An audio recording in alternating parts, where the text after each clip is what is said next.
So 1971, Blood on Satan's Claw. What'd you think about this one? Well, this is one I saw, I guess, for the first time when I was a kid. They ran it on a local TV station here in New York, Channel 5, quite often, actually. I must have seen it 5 or 10 times when I was growing up. Uh, some scenes heavily edited because there's a pretty extended rape scene towards the end of the movie. And also there's some full frontal nudity. So that was cut out. But for the most part, some of the most effective scenes in the movie were left intact and impressed me as a kid, and it still impresses me as being a particularly eerie. It's beautifully shot. It has some wonderful cinematography. The setting is that sort of uh, uh, country setting that naturally leads to beautiful imagery, and uh, I guess this is a film that's been described now as one of the key early films in the folk horror movement. Yeah, I think it was this one, Witchfinder General, and Wicker Man, or like, And The Wicker I Man, guess right? some kind of trilogy, folk horror trilogy or something Right. they're calling it. I don't think that the people who created the films were conscious of that, although No. the director of this one, he did in a later interview, I guess sometime in the early 2000s, he gave an interview to Fangoria where he actually used the term folk horror. And apparently there was some article that was written back when he was making the film where either he or the person who was writing the article used the term folk horror. But now, of course, that's become a recognized thing. Yeah, Uh, almost like a subgenre. right, right. And quite popular now with Midsummer and The Witch and Yeah. a number of other films, which I guess we can discuss it on later episodes. But it's even similar in a way to films like Let's Scare Jessica to Death, which we talked about some episodes ago. It has a lot of being on the farm and the city folk who come to a rural area and have to sort of grapple with the strange ways of the people. Yeah. That's very similar. Even some of the imagery is similar. The shots of the young girl in this, the one who becomes sort of the leader, the charismatic leader of the devil cult, with her white smock standing against the sky. It's very similar to some of the images in Let's Scare Jessica to Death with the mute woman Yeah. running through the cemetery. Now rewatching it, I watched it again. I don't remember how many times I've seen it, but on this, I watched it a little bit today, but not today, but this most before that, but when we were supposed to record before, um, realized it was kind of choppy. And then started to look into it. I guess it was supposed to have been an anthology. That's right. Yeah. And these should have been three separate stories, and they had to try to band-aid them together when they decided not to do that. Do you think that hurts it at all, or? Well, I think that actually the original book was a collection of short stories. It might have been as many as 12 different stories that they were trying to blend together. And I guess then the writer of that book and the director of the film collaborated on a screenplay that tried to bring all those story elements together. I mean, in one sense, that's a strength of the thing, is that you really get a feeling that there's a lot of stuff happening in this Right. town, and all of it has at the center of it this evil influence of whatever it's the devil or some sort of demon that's been unearthed at the beginning of the film. But it's also a weakness because there's some strands that don't go anywhere. Yeah, some scenes they had a film that just like kind of come out of nowhere. That I guess they're trying to connect everything together. I think a lot of the stuff with the teacher, I think, was not originally supposed to have been in there, and they had to film it just to flesh that out a little bit more. Yeah. Well, his story sort of ends kind of abruptly, right? I mean, Yeah, and actually, I was relieved that it ended that way because I was afraid that we get into this sort of tedious business of him being accused of molesting the young girl when the audience knows that that's not what happened, and yeah. that would end up being kind of an ordeal for the audience to sit through. But fortunately, they very quickly resolve all of that, and he pretty much fades into the background. The girl that is the fiance of the fellow that brings him home, he brings her home to meet, I guess, is it his Aunt and aunt? uncle or something like that. Something like, yeah. And the judge is introduced at that point as well. The judge played by Patrick Wymark. Yeah, Walmart. Yeah. And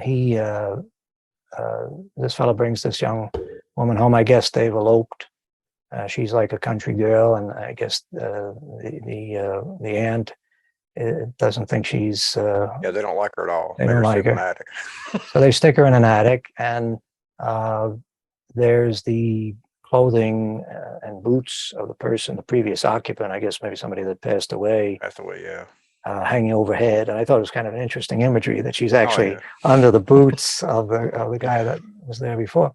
But in very short order, she is attacked by this demon creature that comes up out of the floorboards, and then the next we see her, she's being taken out of the house, apparently possessed and insane. And they have one of the most chilling images, I think, in the movie when she pauses as she's walking down the stairs and she puts her hand on the banister. The claw, yeah. It's just a really disgusting looking claw. Yeah. That even as a kid, I thought that was very chilling and very effective. That's the sort of thing that makes these types of movies work, is that sort of little glimpses of the supernatural or little glimpses of demonic evil that are sort of caught out of the corner of your eye. If you blinked, you might have missed it. And yet it's very clearly there, you know. Yeah, see, that to me, that felt like that was probably one of the self-contained stories that, you know, that I guess they had to go back and add more stuff with the fiance later, just showing him standing there with his hand cut off and all that, you know. Right. He ends up going up to the same attic, and he also encounters the creature.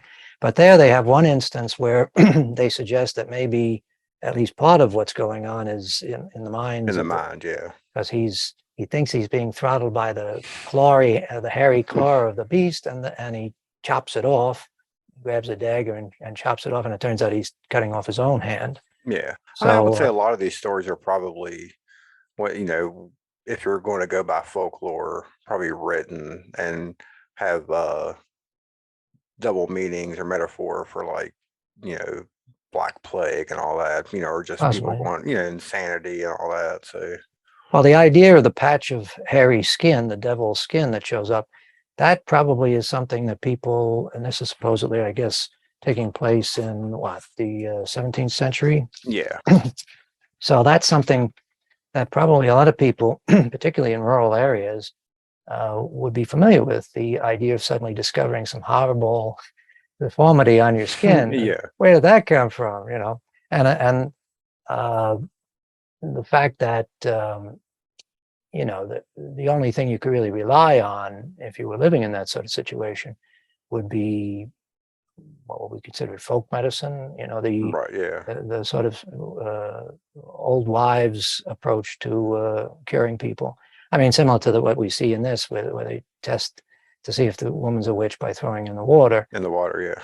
that level of thinking, and the judge is supposed to be, well, he's a judge, so he's a learned man. He's well read, but he is given a book by the doctor, the local doctor, all about witchcraft. And he's persuaded that there is something to this. At first, he resists it. He says, "Oh, witchcraft that's over with. We don't believe in that anymore." But then when he reads the book, he begins to believe it. I thought that the one line that the doctor says really sums up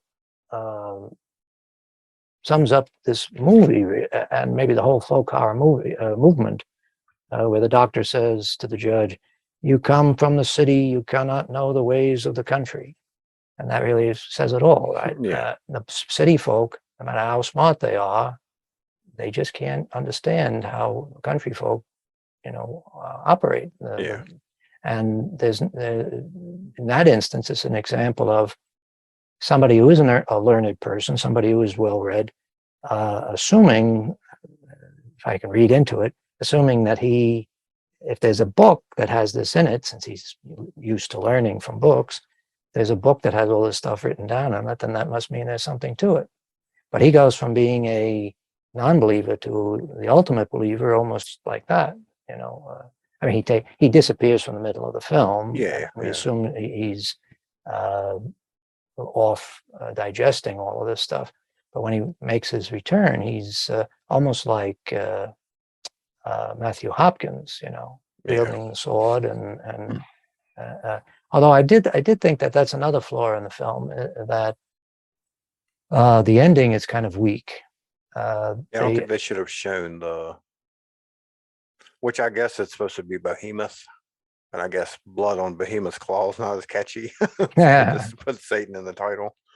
yeah, Satan is a sort of catch-all for. Yeah, But yeah, I agree with you. Maybe that should have been hit a little more. I mean, it sort of reminds me of Devil Rides Out, where they show the devil yeah, and more in like a pan, like like a goat.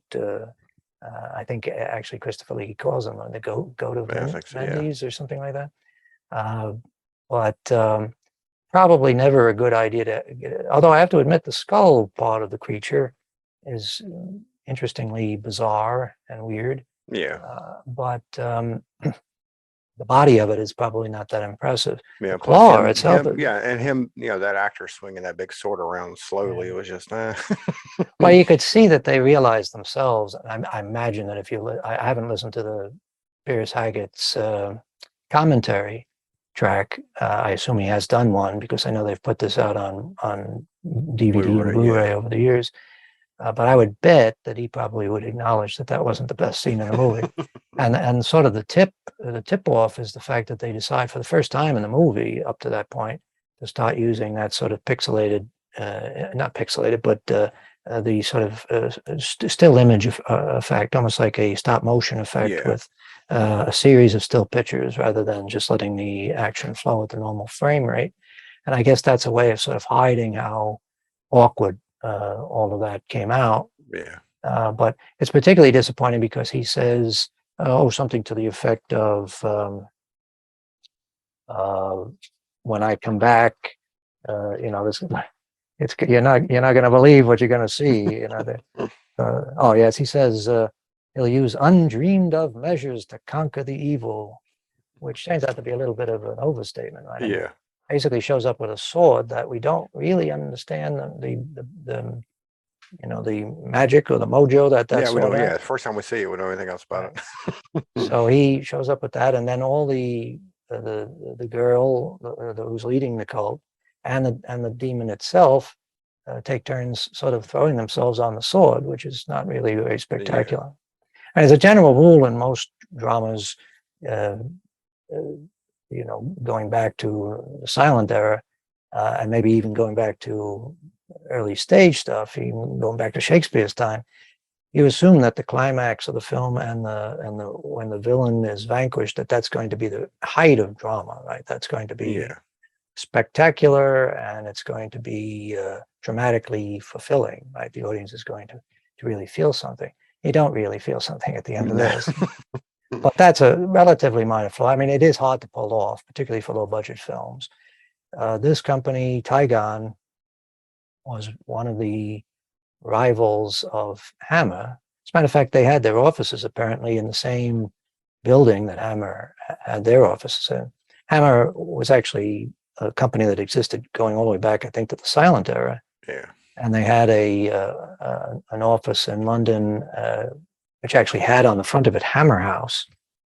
And apparently Tygon had their offices there. I thought it was interesting to see that in this film, at the end of it, they actually list the whole address of the production company. And perhaps that's because they were trying to, I'm speculating it, but maybe they were trying to associate themselves with Hammer, we're in there too. Yeah. But Hammer and Amicus and Tygon, I don't think there were any other major producers of British horror films other than those three. Maybe I'm overlooking somebody. But Tygon turned out some pretty interesting films in its time. It turned out some stinkers. They done the Wicker Man too, right? Or did they do the Witchfinder General? Witchfinder General. Okay. Yeah. And I guess Witchfinder General must have been successful enough at the box office that it sort of set off a series of witch hunter imitations. I know Mark of the Devil was another one. I don't know if that was a British film or maybe it was a Italian film or one of those international productions where everybody's. But that one has even more extreme violence as the witches are tortured and made to confess. This one doesn't go that far in that direction. The violence, there's fairly minimal violence, really. The scene that probably causes greatest comment nowadays is that lengthy rape scene. Yeah. And the director said that he felt he'd probably gone too far with that scene as well, that it wasn't, wasn't necessary. He said he didn't mind it when they were filming it, but now looking back on it, he regrets it. Well, he expressed a feeling that I think I can understand as somebody that's made a couple of little horror movies. When you're in the moment, you want to maximize the effectiveness of every scene, and you're not thinking about what future changes are going to occur in social attitudes, about things like that, the role of women and whatnot. One of the things that surprised me about this movie is that it definitely, and I think he said this as well, it definitely reflects this growing disillusionment with the New Age movement that was popular at the time, the late 60s and early 70s, flower children or free love and all that sort of thing. Similar to the sort of things that the director of Let's Scare Jessica to Death said, that after the Manson murders and after the Rolling Stone concert incident with the stabbings and a number of other things, that people were looking with fear and trepidation on these fresh-faced flower children that were saying peace and love, because it seemed to come with an undercurrent of perversity or it was obvious how easily it could turn into something negative and nasty, as Charles Manson certainly proved. But it also seems that the filmmakers and maybe the audience as well, and certainly the characters in the films, seem almost surprised that women are evil. Yeah. Like we never saw that before. Now, it's true that going back throughout the history of movies, there have always been female characters that were the villains. But really, the default position for most films, most Hollywood films certainly, was that it was always the men who were the villains. They were always the ones that were like the mad doctor who wanted to get a woman and tie her to a table and conduct experiments on her, have her manhandled by the drooling hunchback dwarf that he employs as his assistant. Or we see in other movies where there aren't even any human villains, where there's just monsters like King Kong or Creature from the Black Lagoon or the Mummy. They're always going for the women, right? Yeah. The women are always the victims and never the villains. And in this movie, and it's true in Let's Scare Jessica to Death and several other movies of this kind, they're sort of paving the way for The Exorcist in their portrayal of women that are gleefully evil. They're under the influence of a male force, right? We assume the devil is a male entity, so they're under his influence. But they're still, the scene in The Exorcist where Reagan is sort of giggling about having caused Father Merrin to drop dead of a heart attack. That sort of gleeful indulgence in evil is something we really hadn't seen that much of up to this point. Yeah. And in this movie, you have it as well. The actress that plays the leader of the cult, she had actually Linda Hayden. She had actually been in the previous film, was a Hammer film. It was Taste the Blood of Dracula, I guess, right? Yeah. And she's playing a similar part now. As a matter of fact, I remember our departed friend Eric Myers was talking about how he saw that as Taste the Blood of Dracula as being the Dracula being sort of like the Manson type figure who causes his young acolytes to turn against their parents and turn against adults. And she has that scene where her father is chasing after her, I guess, drunken rage. He's going to beat her or he's going to molest her or do something. And she under Dracula's direction, just picks up a shovel and hits him right in the head. And she's continuing that sort of rebellious approach to things in this movie. And she's a startlingly beautiful woman. Oh yeah. And she's still acting, apparently, at least as recently as 2012, which isn't that long ago. Yeah, that sort of fear and suspicion of the peace and love thing, because of its connection to folk ideas, witchcraft, and things like that. Because those things do sort of go hand in hand, right? When you get out into the countryside, it feels more like the sort of environment in which you're going to find witches operating, or people casting spells, or maybe even finding parts of the devil, on the ground. That idea of the devil, this is an unusual idea, and I don't know if it's fully exploited in the film. The idea that the devil would be sort of regenerating his physical self by putting patches of his skin on young people, victims, and then they harvest that, and I guess they're sort of building him. We don't get to see any of that, but that's an interesting idea. Just the idea, it sort of reminds me of the moral panics that we had in the 80s, where children would recount all these really extraordinarily ridiculous stories about what had been done to them. And they're all the more chilling because they are so ridiculous. They show a child's imagination of sort of making connections between things that don't really belong together. And this has a similar quality to it. The idea that the devil needs to grow his flesh on children, and that it needs to be harvested so that you can put the devil together and he can exist. That's the sort of idea that a child might come up with. But it's probably more chilling as a result. I mean, my feeling is that probably the devil doesn't, the devil, if he exists, would be powerful enough to present himself without having to be patched together from pieces of carpet, But almost like a patchwork quilt. Right, yes. But it's still an intriguing idea, and it adds a certain extra texture and flavor to the story. But yeah, I suppose one of another criticism you could make is that all the actors that are playing what is supposed to be children, I assume, or teenagers at least, they look well beyond their teen years. Yeah, I know that. I know that Linda Hayden, she was only 17 in this movie, and of course she done full frontal nudity. I know that was a big controversy. Yeah, well, I guess we were in that period in the late 60s and 70s where I guess they hadn't quite worked out the rules. Yeah.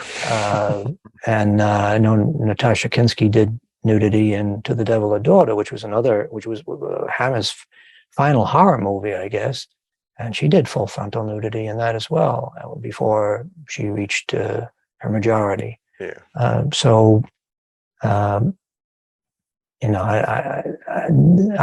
haven't heard from either one of those actresses that they object to their treatment or to the existence of those films. But I guess it almost seems less threatening because it's British. If it was an American production company, you could just imagine horrible things happening. It just seems like they've done everything proper on this one. Well, as far as we know, I mean, obviously it's not something that would be tolerated nowadays. Oh, no. But one of the things that seemed to be in the air at that time with the Hammer films and with a lot of the movie companies that were imitating Hammer's, so trying to imitate Hammer's success, was you have a bunch of probably middle-aged men who for the first time in their lives realize that they have the ability to get 17-year-old girls to take their clothes off. And I think that really damaged. I can appreciate beauty in all its forms, and it's always nice to see a naked person in a movie, right, if it's an attractive person. But I think it damaged a lot of that later Hammer films because it seemed to be all about that. It stopped being. And some of I think one of the other movies that Tygon did around the same time was something like The Virgin Witch, something like that. I don't know if it got much play, But in just scanning through it today, it looks pretty much like a softcore porn film. And I think that probably set them up for failure, because when The Exorcist came along, which was a movie that really didn't have any sort of conventional sexiness about it, that just blew them out of the water. They were busy they were working this one line. They were thinking, oh, well, if you just work more tits into it, it's going to be successful. It'll make money, yeah. And then The Exorcist comes along and says, no, you got it all wrong, right? It has nothing to do with the breasts. The breasts are just a way of sort of keeping a tired old formula afloat, right? To give a bored audience something to look at while they're being bored. But The Exorcist comes along, and Night of the Living Dead, another movie that didn't have any nudity or sexual content. They come along and they say, that's not what it's about. This horror movie is supposed to be scaring people and disturbing people, right? I know that with the Hammer films towards the end of their run, they would be publishing in the trades. They would publish posters for upcoming films. And I guess on the success of 1 Million Years BC, which became their biggest hit, largely because of Raquel Welch's appearance in the film and her fur bikini. And so all the posters that they did past that point always had naked women on the poster. And it was always like coming from Hammer, and it was a naked woman. So again, we're going to get another naked woman from Hammer, And of course, the leaning towards things like the lesbian vampire movies, the Vampire Lovers, and there's a whole bunch. It was a bunch of them, yeah. Now, those can be entertaining films. They're interesting films. They're well crafted for what they are. But you have to wonder if that was really the direction they should have been going in. I mean, if they wanted to survive as a company. Survive it, yeah. I know that this movie was distributed by Canon in the US. Right. That's I guess they done their theater. Well, they weren't yet under the control of the infamous Golan and Globus. Yeah. When Golan and Globus bought Canon, they bought all of those old films, the library of old films that Canon had distributed. So this doesn't have the sort of gross exploitation mark on it that Golan and Globus brought to most of their films. Right, yeah. But yeah, I thought that was interesting too, that was that the Canon company was involved with this. Barry Andrews, who plays the guy who actually uncovers the demon creature at the beginning of the film, he's also a Hammer. I'm not familiar enough with Doctor Who to know, but even I recognized her. So I've seen her somewhere before. So, apparently that makes the film of special interest to Doctor Who fans. And the acting is solid across the board. I would say the performances are excellent. I think the dialogue has a certain wit to it. There are some funny lines. I like when the judge refers to the thing that's been dug up as a deformed anatomy. Every time I watch it, I see that guy, the judge guy, what's Patrick Marks. Right. For some reason, he looks exactly like King Roland from Spaceballs. Oh, really? Yeah. Yeah. I haven't seen Spaceballs in a long time. I keep taking over every time I see him. Well, this guy, I think he did a very good job. I know that this was apparently a part that Peter Cushing and I think Christopher Lee were up for.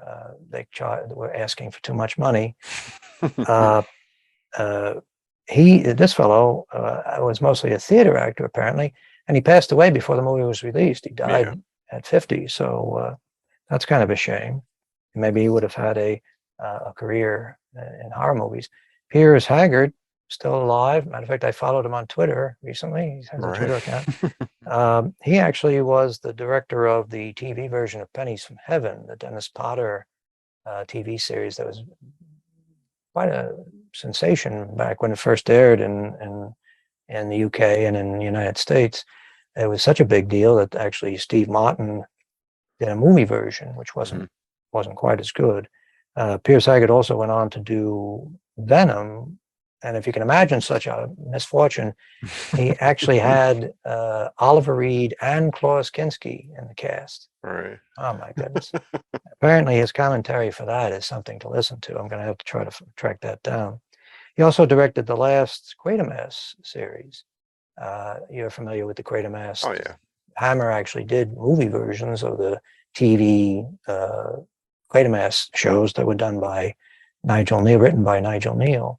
And this fellow, Piers Haggard, directed the last one, which was, I think now has been released in the form of a sort of compilation of the series in movie form called the Quatermass Conclusion. Yeah. Actually, if you watch that, you see some of the same things with like New Age folks, cults, and flower children types. That also figures into the plot of the Quatermass Conclusion. Yeah, he's still around, and he's still apparently he's an advocate for directors' rights. I guess standing up for directors, probably mostly TV directors or theater directors. Right. Yeah. I don't know if movie directors need any more rights. Yeah, I saw him on one of the documentaries that Mark Gatiss had done, Yes. and they were talking about this movie, and he was on there talking with him. Well, I think Mark Gatiss is, and the other fellow who we always see in these documentaries that accompany movies, what's his name? Jonathan Rigby, who served as a sort of consultant or maybe co-wrote Mark Gatiss's series. But he and Gatiss, I guess, are the guys that are mostly responsible for popularizing this term, Yeah. folk horror. And how would we define folk horror? How would you define it? I always assume it's just anything horror related to any folk, like a folk story or Right, folklore. yeah. Typical elements include a rural setting and themes of isolation, religion, power of nature, and the potential darkness of rural landscapes. So I guess it's all the things that city folks fear about being out in the country. Down in the country, yeah. I mean, I forget the exact line, but there's a line in Sherlock Holmes where he tells Watson that what goes on in the country is so much worse than the worst thing you can imagine that goes on in the city is nothing in comparison to what's going on out in the sticks somewhere. And I guess that's probably because it's beyond the normal control structure, right? I mean, in big cities, you're 5 minutes away from a police station or yeah.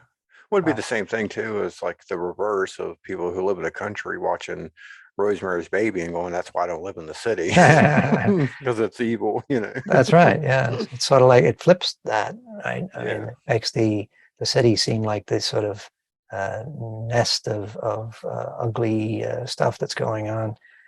But the best thing about folk horror is that you're guaranteed to have some very pretty scenery to look at while you're watching it. Right. I noticed the copy that I watched it. I think I watched it on Shudder, and it still seemed kind of dark. I was expecting a little bit more lighter picture. Consider it was filmed out. Yeah, consider it was filmed outside. But I guess maybe when they filmed it was just all gray skies and everything. But probably typical of English countryside. Yeah. Right? Yeah. Like just the opening scene of the guy that finds the behemoth, and then he's talking to the girl. She's way over across the field in the tree lines, and they have that shot of just you, and that just shows you how vast and open it is. Right. So I guess I was expecting a little bit more. You expected more sunshine. Sunshine, yeah. Well, the director talks about how he intentionally kept everything low to the ground. Yeah, under dig holes to put the camera in. Right. So you get the impression when you're watching the movie that you're almost on the level of the creature that he's dug up, whatever it is. You're seeing everything from the devil's perspective. Right. Which is the sort of thing that you may not be conscious of the first time you watch it, but it does sort of get at you on a sort of subconscious level. These are people that are close to the earth. They got, they're not the king because they don't have shit all over them, to quote the Monty Python. But he actually puts the audience even closer to the earth, right? We actually are down, down at the level of the mud and excrement. Now the guy that played the teacher, he looked oddly familiar. I mean, I think he kind of resembled Eric Roberts a little bit, but I just kept thinking I'd probably seen him in something else. But Well, he looks familiar to me because I've been watching this movie since I was a kid, Yeah. but yeah, I don't think I've seen him in anything else. Probably all the actors are folks that were busy in British television, Right. and Yeah. because that's probably the place where most actors, British actors, get employed. Right, the British movies are kind of hit and miss. They don't really have a thriving industry, with the exception of things like Hammer. But TV and theater are always employing people, and they're always churning stuff out. A lot of the sort of early examples of folk horror, probably things that were done on British television. Right. Yeah. There's a thing called Panda's Fen, I think is the name of it, which is often cited as being one of the early examples of folk horror. And there are a few other things that done for British television, but which now would be recognized as being as folk horror. I suppose even the adaptations of M.R. James stories that were very popular. They have like a long-running series or a long-running tradition of doing horror stories or ghost stories for Christmas, often adaptations of M.R. James's stuff. I know I've seen a lot of people cite Curse of the Demon as a folk horror story. I suppose it could be considered that. Yeah. I think even Gatiss mentions Curse of the Demon in that episode of the series. But Whistle and I'll Come For You, which is a short story that M.R. James wrote, which has been adapted twice now. Jonathan Miller, the Beyond the Fringe guy, he directed a 60s BBC movie of it, which was very effective. And it's sort of a similar thing, like a city person going out to a relatively rural area Right. and encountering the supernatural. And that seems to be a thing that M.R. James, that's a theme that M.R. James worked on quite often in his stories. And they redid that, I guess, in the early 2000s, with John Hurt in the lead role. So that's something that might also be considered part of the folk horror thing. But I guess what happens with all of these things, with all these subgenres, is once we sort of define it, then we begin to expand it. Yeah. Say, well, it's this, but what about that? What about that? Yeah. Anything that has a similar quality to it can also be included, and probably that's appropriate because a lot of these films have been influenced by these earlier films like Witchfinder General and Wicker Man and whatnot. Yeah. I guess I never really thought about just the setting being part of that too. I always just assume anything that's witches or satanic or any other kind of the Wendigo and all that stuff. But I just never really thought about the setting being part of that.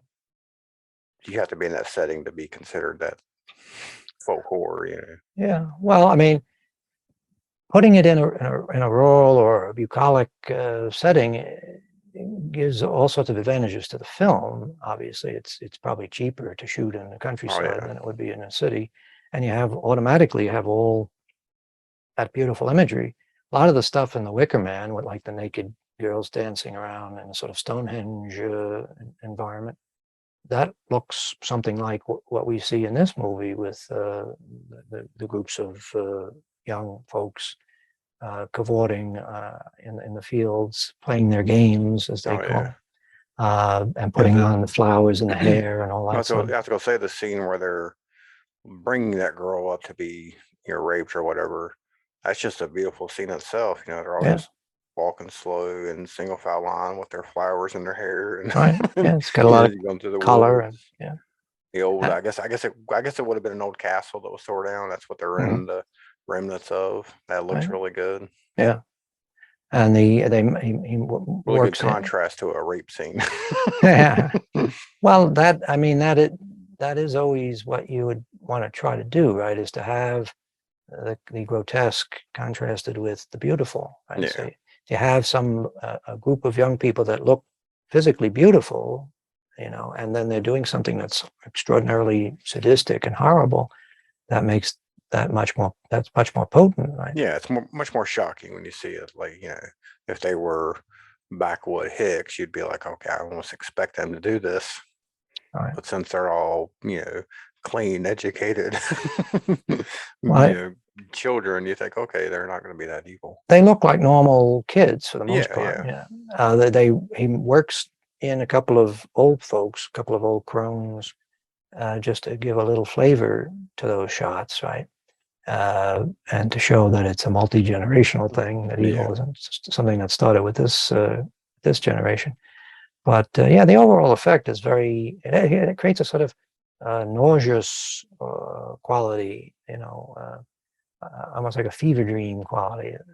You're right that it isn't brightly lit in sun. I don't suppose you could expect that in a film yeah, shot in the UK, but it does have that sort of afternoon or daylight horror feel to it, that uh, uh, something terrible is happening and it can't be prevented, and it's all happening in the broad daylight, in broad daylight. Yeah. just like the end of The Wicker Man, where he's Oh just yeah. sort of marched out and everybody's happy, and he's being marched to his pyre, right? He's being going to be set ablaze, and it's to me that is one of the more grim and depressing Yeah. scenes in horror movies, right? Because there's just no hope. You're in the hands of people that are completely convinced. Yeah. And you know what's coming, and it's not quick. It's not quick. He knows what's coming too, and there's no way to stop it, right? There's absolutely no way to reason with these people, and there's they got him dead to rights. And I guess the other thing that is embarrassing, not to go off too much on the Wicker Man, but the other thing that's embarrassing for him is he sort of walked right into it. Oh yeah. He uh, he he should have taken the warnings along the way, signs along the way. He didn't, and he sort of set himself up to be there, to be the pig Yeah. taken to slaughter. Again, But it's because he's from the city. I'm smarter than these people. He's he's police, so he thinks he has power that he has in the city that he doesn't have out here. right, arrogance, certainty that they're just a bunch of hicks, and he knows better, and he's going to show them how to be decent Christians, right? Yeah. So they certainly had the last laugh on him. But in this case, perhaps one of the reasons why it's a disturbing movie is because the perspective of the film is that the judge is right. The judge and the other people that are trying to stamp out the witches, they are actually right. There are witches, and there is a Yeah. devil among them, right? So that's an interesting thing. Nowadays, of course, you wouldn't see that too much. You wouldn't see the sort of corpulent judge who would normally be portrayed as a corrupt figure and an ignorant person, sort of upholding stale old ideas of morality. We wouldn't be seeing that person as a hero now. Now, if they were making a film nowadays. Yeah. But in the perspective that film takes is that is really the perspective of a person of that time, right? I mean, it's almost a sort of story that a person of that time would tell. It's not a story told from our perspective of our time. It's told from the perspective of people of that time. So when it turns out at the end that there is a big hairy guy that needs to be killed, that sort of fits, but it also creates a sort of disturbing feeling because we've been on the side of the witch hunters. Yeah. I mean, the witch hunter in the Witchfinder General is not really a hero, right? No, no. And he's dispatched at the end by the true hero of the film.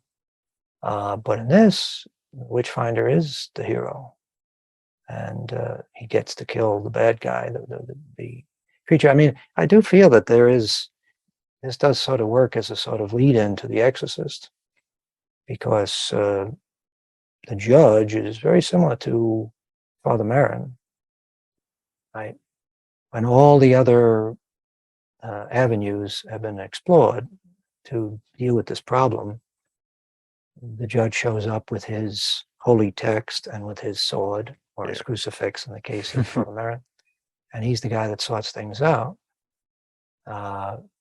So there's a similarity there. It's a conservative film, Blood is. it has a conservative. I don't mean conservative like the sort of crazy fucks that we have nowadays. Yeah.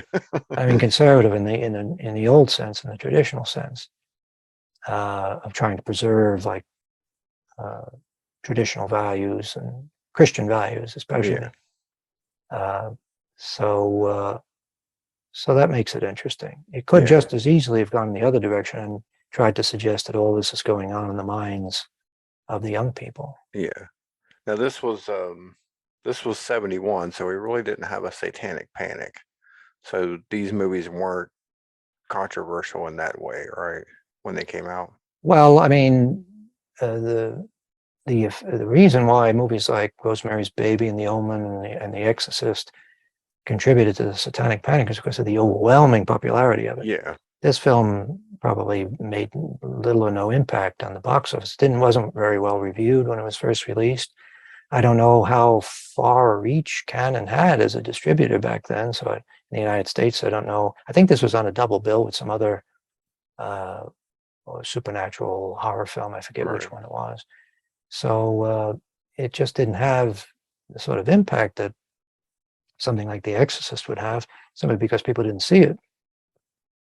We don't know if on some sort of subconscious level, if people, when they see a movie like this on TV and the local stations repeat it over and over again over the years, whether that the ideas in it sort of work their way into their heads. It's possible, I suppose. But that's kind of a hard thing to judge, right? We watch these movies and we're interested in them and entertained by them, but we say, well, it's not the greatest movie ever made, and we move on to something else. Yeah. We don't realize that there's stuff that got stuck in the back of our heads that a film like this introduces. I mean, you could even see sort of echoes of this in the Blair Witch Project, which I guess probably would have to be considered a folk horror movie, right? Oh yeah. And all the folk horror movies that we talk about also seem to have a little bit of a Lovecraftian influence in them. So the fact that this creature is sort of ill-defined, right? We don't know exactly what it is. First, it's a skull with an eyeball in it, and then it's a hairy claw, and then it's patches of hair on the backs of the kids. It's sort of has an amorphous quality to it, and even when we finally see it in its presumably fully formed shape, its face almost looks like a Salvador Dali version of a skull. It's like just thinking back now, I can't tell you what it looked like. Yeah, it's very indistinct. So that is kind of a Lovecraftian thing, and I suppose some of the stories that he wrote also involve sort of backward, superstitious townspeople in isolated, remote regions who have their own little superstitious ideas, or they have their sort of local folklore. And the stories usually involve somebody from the big city, being stupid enough to come into town and violating some rule, or crossing some boundary that causes them to get into trouble with the local people. So it has a Lovecraftian quality to it. But I also the business of focusing on like little indistinct bits of stuff. Like, for instance, in the Blair Witch Project, one of the things that makes that movie so troubling is when they find those little sculptures, twigs and things that have been hung up. The stick figures, And then one of the people in the group is taken away in the night, and the only thing that's left is what appears to be a little bit of flesh. I think it's supposed to be tooth. Yes, teeth, and then maybe a piece of his tongue. Okay. And I guess that's the witch takes those parts, and now she can recreate his voice or whatever and lures him further into the woods. Well, that idea, though, that rather than seeing something that's very explicit and clearly defined, we see these little bits of things that we almost aren't quite sure what they are, and in this movie, it was a similar thing. Like they have the children are passing that claw. The claw, around, that they find, and one of the kids has a little bag filled with what appeared to be pieces of bones and things like that. Sort of thing that a kid would probably have, right? The kids are inclined, particularly young boys, are inclined to sort of collect disgusting little things. But the idea that when we see that, it automatically has a sort of, it feels evil, it feels perverse and weird. And it's perfect for these types of stories because it it sort of suggests that there's a sickly side to even an apparently healthy young person, that they have this sort of bizarre, weird uh, inner life, that they're interested in or obsessed by things that are unhealthy. Yeah, going back to like like how you were saying that in this movie it's obviously that the devil's real and that's what's doing it. I noticed in like what we consider folk horror movies nowadays tend to focus more on it's not really happening, it's all in your head. Right. Like, almost like I guess that's where we're at now as a society is mental illness and all that. Yeah. Well, we could say that uh, children or adults that uh, behave in evil ways, what we would consider evil ways, Yeah. that engage in violent crimes or sadistic things, that probably is the result of mental illness on their part, because there really are no supernatural forces at Yeah. work. That stuff doesn't exist. So all the stuff that causes young people or old people to engage in barbaric or sadistic ways has to do with whatever has gone wrong in their minds as they were being raised, right? The environment they were being raised in, or whatever problems with their brain have resulted from the environment that they grew up in. Whether it's lead paint or pollution or poor nutrition or whatever it is that's skewed them so that Yeah. they're not thinking right. I mean, we're going through a period now here in New York where we're just having almost on a daily basis unprovoked attacks on people in the streets and in the subways. Savage things. I think we just had somebody get knifed to death just the other day for no apparent reason. Just somebody jumping on somebody and stabbing them to death. What is the cause of it? It has to be mental illness, right? What's the cause of the mental illness? A whole bunch of things, I guess. Right. But But yeah, and with this movie being made in 71, I imagine they didn't have any kind of like metaphor for like drug use or anything in it either. Kind of surprised. You figured you'd see something like that in there. yeah, well, that is one thing that they sort of left As like an out. explanation of, that could be a possibility of what's going on. Right, The kids are eating shrooms or something. right. Yeah, well, there was a famous murder case right around this time in England. A young woman and her friend murdered someone. I think they might have murdered a child. I forget the name of the case. But there was that, and then there was the Manson murders, and there were a bunch of other things that probably convinced a lot of people that the world was sort of going off the rails, and that young people seemed to be behind a lot of the stuff that was happening, a lot of the negative stuff that was happening.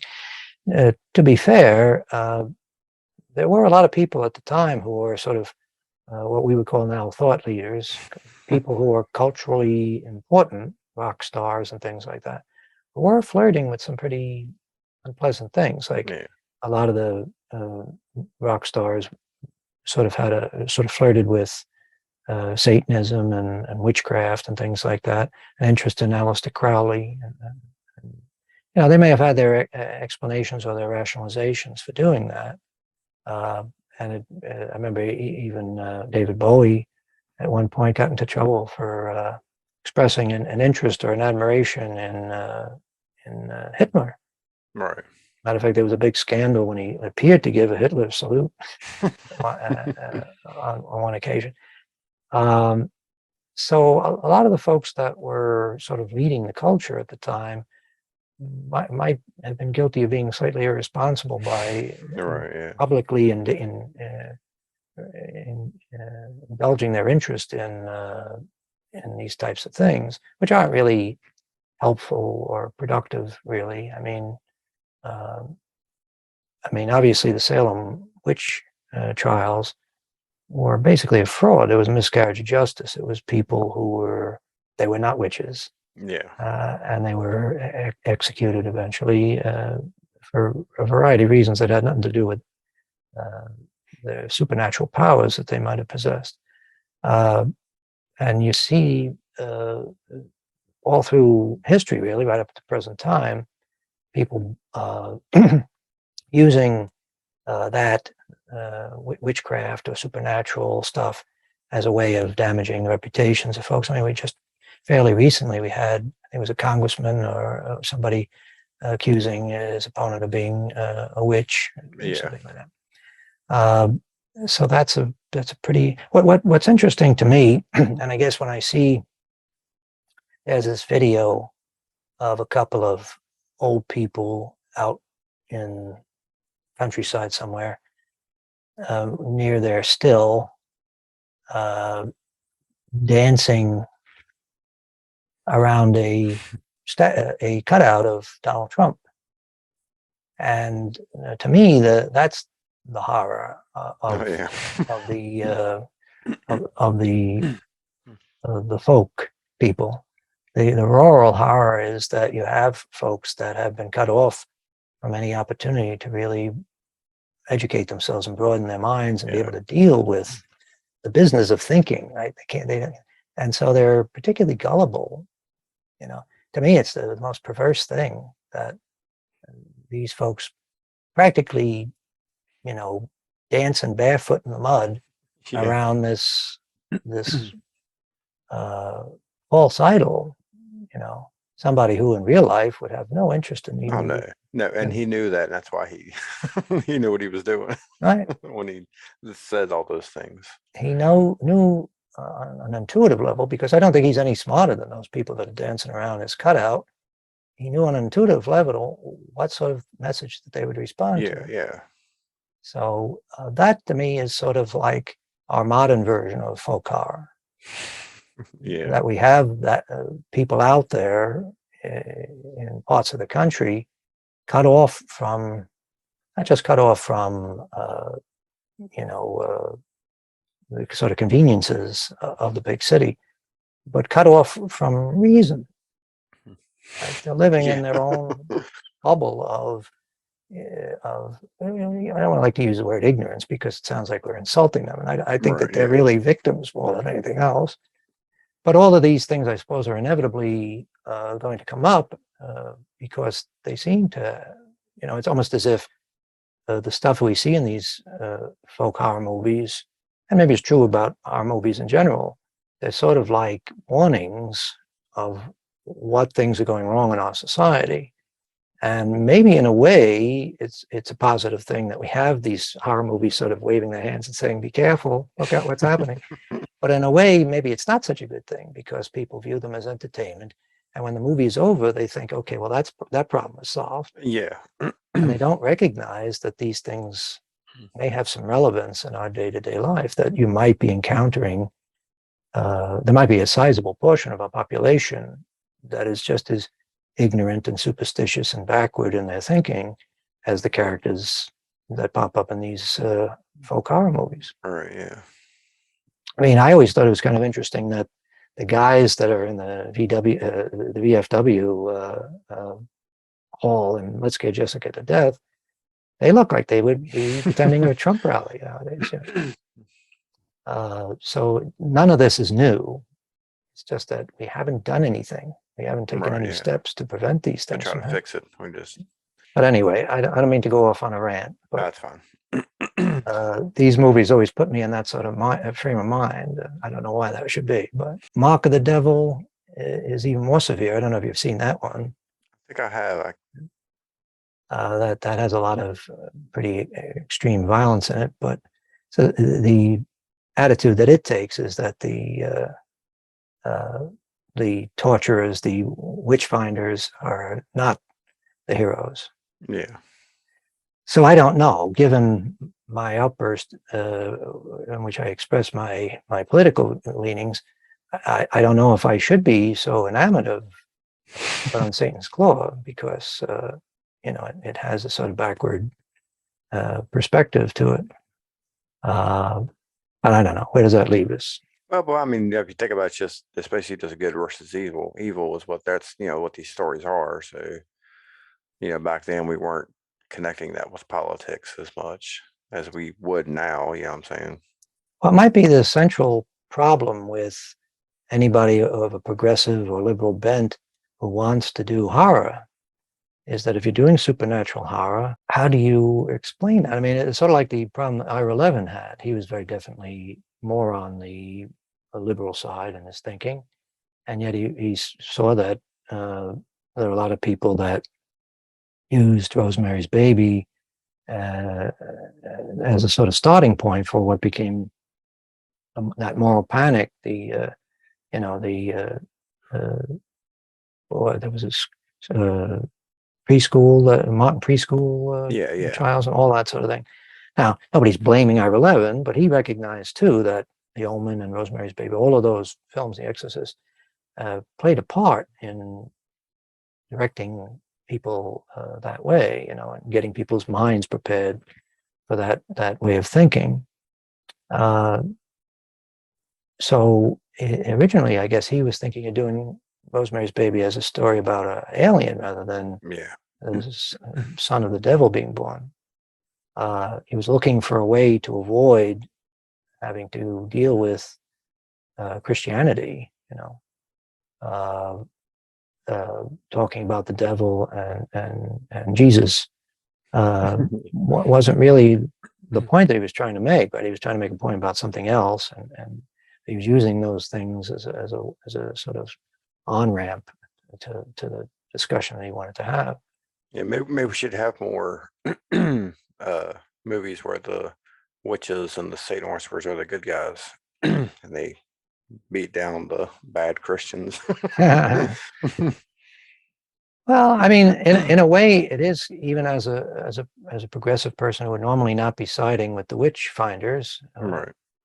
It is sometimes invigorating to see the forces, the sort of traditional forces, emerge victorious. There's a part of us that like to see that. I mean, that's one of the reasons why movies like Star Wars is so effective. Yeah. Sort of see establishment or the reestablishment of traditional values, right? Heroism and selflessness, uh, and fighting the bad guy. Everybody getting together to fight the bad guy. Sometimes it's refreshing to see that. Sometimes we want to get away from morally ambiguous things. I mean, I don't suppose that the reaction to some of the more recent folk horror movies, as popular and successful as they've been, they're probably not anywhere near as influential on a larger culture than something like The Exorcist, right? No, I doubt that. The Exorcist was a real phenomenon, and it really did affect the way people thought about these things. And I remember even as a kid, listening to the conversations that my parents were having, how educated people could, begin to toy with the idea that maybe there's something to all this, sort of similar to the way the judge does. Normally would never consider it, but if somebody shows you a book and it looks like there might be something to it, and you start, well, maybe I'm wrong. Maybe I have to rethink this. It is a simpler way to think about life, right? I mean, it's much easier to think about life as being a battle between clearly good people and clearly evil people. It's just when you realize that there are no clear lines like that, usually. Yeah. That's when things become very stressful and anxiety producing. It's much nicer to have a clear villain to fight against. But anyway, yeah, so Blood on Satan's Core, effectively disturbing movie. I don't know if the influence that it has is probably more important than the actual effect that the movie would have on a younger audience. I don't think many young people would find this particularly spellbinding. They might find it interesting, but the effect, the influence that it had on movies that are being done now, that's probably its main contribution, its main claim to fame. It's interesting that this folk horror thing became so popular again. that seems to be everybody's favorite flavor, and Oh, yeah. even people that never expressed any particular interest in horror films in the past seem to be intrigued by the folk horror genre. There's been well, I mean, I guess you had Hereditary, Witch. There's been several other like movies on Netflix and Hulu that were Mm. you could consider, folk horror that I guess have been pretty popular. Yeah, yeah. Oh, another thing I should mention about this, one of the definite things that we can say as far as excellent uh, uh, parts of this film, um, the score Oh yeah. by Mark Wilkinson. I remember even as a kid thinking that the score for this was so unsettling. It really, it's like the Devil's theme song. And I guess it uses, what do they call it? The Devil's trichord or the Devil's chord, that sort of descending Yeah. notes. It really works that to the ultimate degree. I mean, everything seems to be descending, like the music is constantly throwing us into a pit.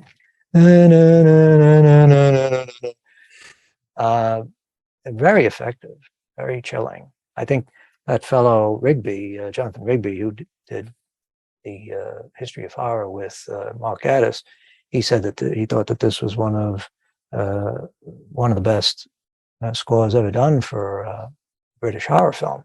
Yeah. It's probably true. It's very effective, very memorable, queasy and unsettling, and disturbing, like hitching powder on you. But at the same time, beautiful.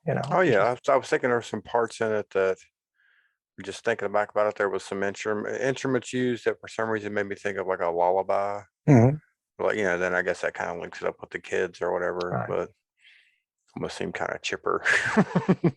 Right. Well, it has that contrast to what was going on. Right. It has almost like a wistful quality Yeah. to it. That everything's going to hell, but what can you do? Yeah. Sort of like quality of having sort of a vague nostalgia for the past, sort of a sorrow for the future, fear of the future. But it's the ultimate effect is very powerful, very very troubling, and very effective in this movie. It probably is one of the great strengths of the movie. So that's recommended. He actually went on and did the score with Piers Haggard. Went on and directed the very unfortunate Fiendish Plot of Fu Manchu, which was Peter Sellers' last movie. And Perrin did the score for that, and he also did the score for Haggard's Quatermass series. But I guess he's mostly known for theater work as well. Right. So these two guys, Haggard and this Wilkinson guy, they mostly operate in theater, and they've just come out on occasion to give some interesting movies, like Blood on Satan's Floor, and it's certainly a valuable contribution. Right? If you had one movie like this on your resume, if this was all you had, you'd say, well, you did pretty well for yourself. Yeah, I definitely recommend it. Always like a movie with a attractive antagonist. That's what we get with Linda Hayden in this one. Yeah, well, I think if I had been there around this time, I think I would have been right there, right along with them. He would have seduced me right in there. Well, she gets a little freaky looking when her eyebrows start to grow. Yeah, when she draws the eyebrows on, yeah. But that seems to be a popular. I think that was on one of the covers, one of the Blu-ray covers. I think they used that photo image. Yeah, the one I wrote that photo. I guess somebody went back and redrew it. Mm-hmm. I see that image everywhere. Well, it is kind of it's subtle, but it's scary at the same time. Yeah. She certainly was a radiant-looking young woman. So that always adds to any movie if you have really attractive people in it. And I guess with the teacher plot, where they're trying to suggest that he's struggling with his attraction to her, and that fact that she's so attractive makes that work. It's easy to see why somebody might question their commitment to God if they have somebody like that standing naked in front of them. Throwing themselves on, yeah. Right? But yeah. So all in all, definitely an important film and well worth catching. I think it's Yeah, on Tubi now, if I'm not mistaken. I believe so. Of course, it's also on YouTube. I don't know if it's the edited version or not. I don't know if they cut anything out for that one, but Well, hopefully by now the edited version has been, consigned to the dustbin. yeah, Probably when I was watching, well, certainly when I was watching it on TV years ago, it was the edited version. And I think yeah, probably this version, I haven't gone back and actually checked, but this is the VHS version that I had. This was put out by MGM sometime in the 90s, I kind guess. of a generic cover they got. Yeah, they didn't knock themselves out with this No. one at all. They just figured, well, what the hell? The name, the title will carry the thing. But I don't have too many visual aids to show on this other than a good review in the issue of Video Watchdog, which is not surprising because I think by the time that issue came out, the film had already established itself. Yeah.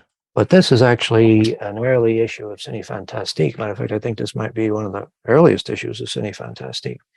And they have a very good review of the film here. There's her with her There she is with eyebrows. her eyebrows, yeah. The thing that's remarkable to me about these old issues of Cine Fantastique is how tiny the type was. I don't know who are the readers. I don't know. You have to buy special spectacles to be able to read them. But it got a good review in Cine Fantastique. And what more do we need to know, right? Yeah, like I said, beautifully shot. Soundtrack's good. Story's kind of weak, but I can't. Once you realize it's they were trying to piece it together, then it's like kind of makes sense. But in the ending could have been a little better, but I still like it. Yeah, all in all, it's an important film, I guess we could say, in the history of horror films, and in particularly folk horror. Very influential. Yeah, anybody that's a fan of the newer movies that are coming out, The Witch, and they should definitely go back and watch this one. Yeah, I'd be interested. Ones. I know I have a lot of friends who were big fans of those films, but I'm not sure they've seen this film. So I'd be interested if they watch this to see if they get the same sort of effect from it. Yeah, I think The Wicker Man's probably the more popular one out of these three. Between Wicker Man, this one, and Witchfinder General. Right. Yeah. I think a lot of more people's probably plus with the Nicolas Cage remake. I'm pretty sure a lot of people's never heard of that one, which I'm surprised this one hasn't been remade yet. Yeah, that is kind of interesting. You would think that, well, I don't know. I assume that the rights would be available if they wanted to, but maybe the problem with the story is the key issue, that it's just not. Yeah, you would have to update it. Yeah. Yeah, it has to be. You have to have I mean, one of the things that they say in the Cine Fantastique review, which is a criticism, is that it's not really clear what the story is about. Yeah. Because it goes in so many directions at once. Like I say, I think to a certain extent that might be a plus because it means you're constantly seeing new and interesting things when they follow a particular storyline to the point where it begins to become a little tedious. They switch to something else. We have a new set of characters that come in, but it does create a sort of diffused feeling. So it's kind of hard to know who you should be rooting for, who you should be caring about. And we just got interested in the story about the woman that is attacked in the attic. And and then taken away to the mental institution, and that's pretty much it for her. We never find out what happened to her. But on the other hand, I don't know how you could really blend all those stories together. I mean, it would be kind of hard to imagine how you could adequately or satisfactorily resolve all those different plot strands. You would have to have the the governor or whatever he is, the judge, and the fiance, and maybe the teacher. They'd have to all team up and go battle the evil, bringing them all together. Well, that's also the problem. What I like about this is that it sort of lightly touches on these ideas and then it ends. Whereas if you really gave it a serious treatment, the absurdity of the concept, the basic concept, would begin to weigh it down. Right, the idea of the devil trying to reassemble himself from patches of skin. That probably would begin to become kind of silly if it was taken seriously and you really try to make the story logical. The way it works now, it's almost like a bunch of little folk horror tales, just the little points of them, the main points, the punchlines of them being dramatized, and then you move on to the next one. So we have it's like a potpourri, pleasure, a potpourri, or a hash, perhaps, of these different ideas. But I think that's always important, that you don't stick with something so much and go into so much detail that it begins to become. Yeah, especially when you guys start thinking about it. Yeah. Like, how's this even happening? Right. It's the ideas are not logical to begin with, right? It's an absurdity right from the start. The whole idea that the whole thing would be set off because he's pushing his plow and he uncovers part of the devil. I mean, that doesn't really even make much sense. Why would he need somebody to come along with a plow to dig him up, But from the perspective of the peasants, it does make sense. Yeah. Right. All this started sort of like the woman in the diner and the birds. This all started when you came here, right? No logic to that. It's just that's the way an uneducated person might think. Right? They see what appears to be the cause, and they assume that is the cause, right? Because what else could it be, right? So you find a piece of bone, and then a bunch of strange things start to happen afterwards, and people say, well, it must be your fault. You found that bone. Right? So, yeah. So it is it's built on absurdities right from the start, and it's best to just sort of skip lightly through it and just get the effect of the thing rather than to try to really make it into a logical, well-structured story. Don't try to explain to me how you're removing skin and hair from kids and making a demon out of it. It's kind of hard to forget that even happened. It's best that they didn't ever attempt to show any of that part of it. I mean, the only thing they show is that when she sticks the blades in the back of the woman. Well, no, they actually have where they actually remove. Remember where they removed? Well, that's the doctor. Yeah. But the folks that are supposedly under the control of the devil, we never see them making use of these patches of flesh, right? And some things like sort of seem to come out of nowhere. Like he cuts himself when he seems to be forever digging around in the woods and chopping trees and everything. He cuts his leg, and then he looks and he sees his leg is almost completely covered with the devil's skin. Yeah. And that just happens like that. And then he goes up, and one moment we see him cowering in his room, and the next minute he's sort of on the sacrificial altar with a naked woman dancing in front of him. Yeah. So the fact that they don't show his face in those long shots suggests to me that those scenes were sort of cobbled together, and maybe there was some extra stuff that was shot to sort of tie it all together.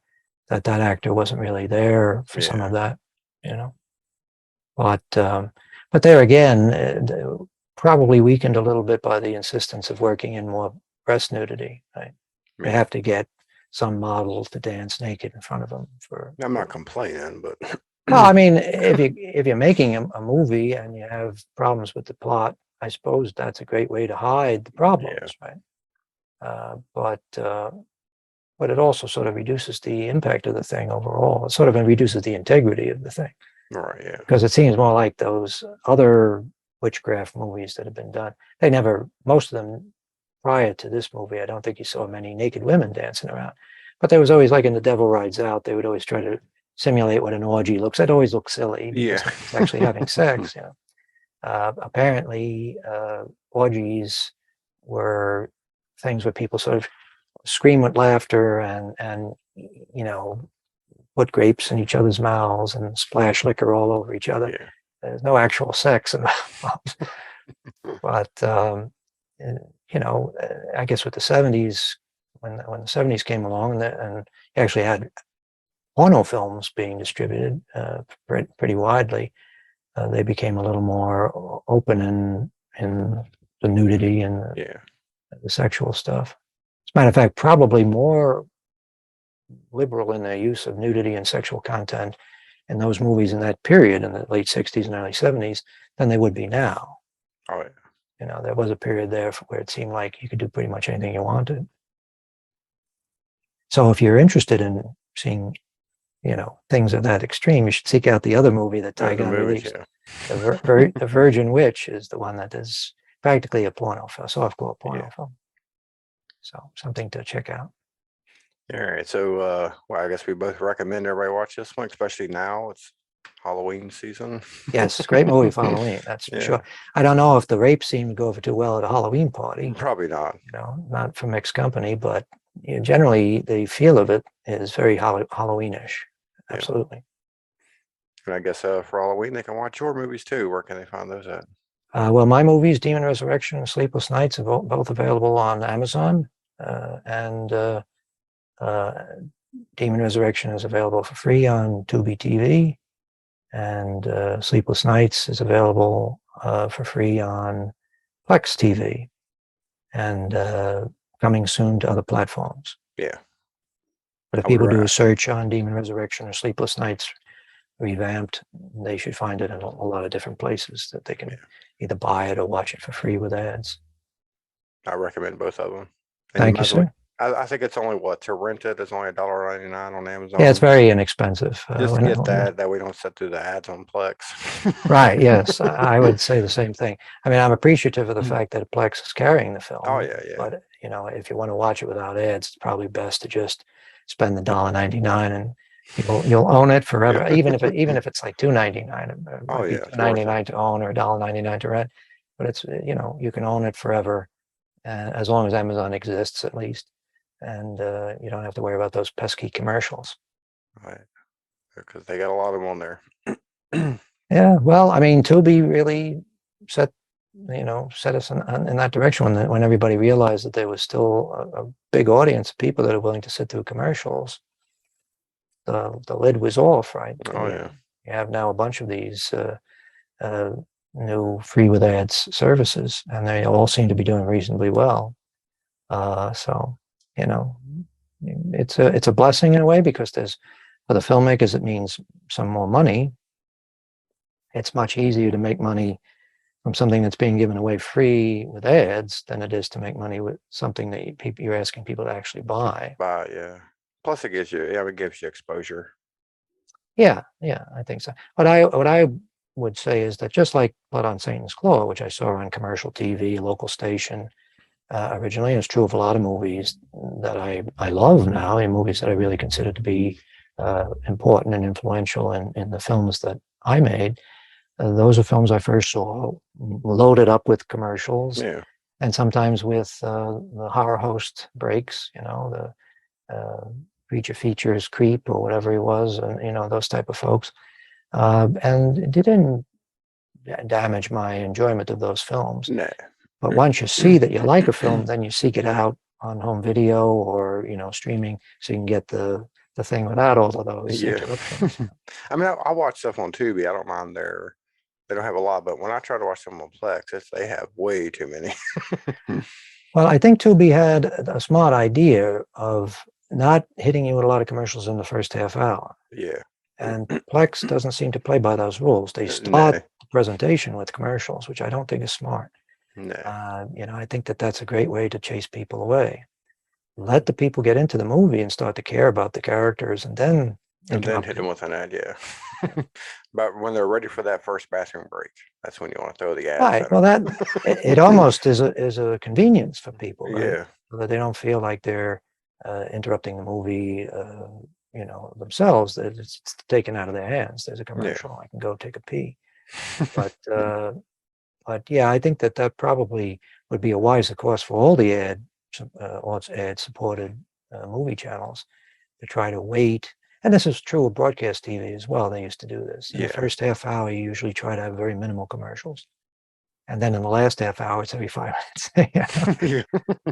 But, that's probably a better way to do it. Get people hooked on the story that's being told before you start to hit them with a bunch of commercials. Especially some of the streaming channels that have ads, they have a tendency to run the same ad over and over again. Over and again, very annoying.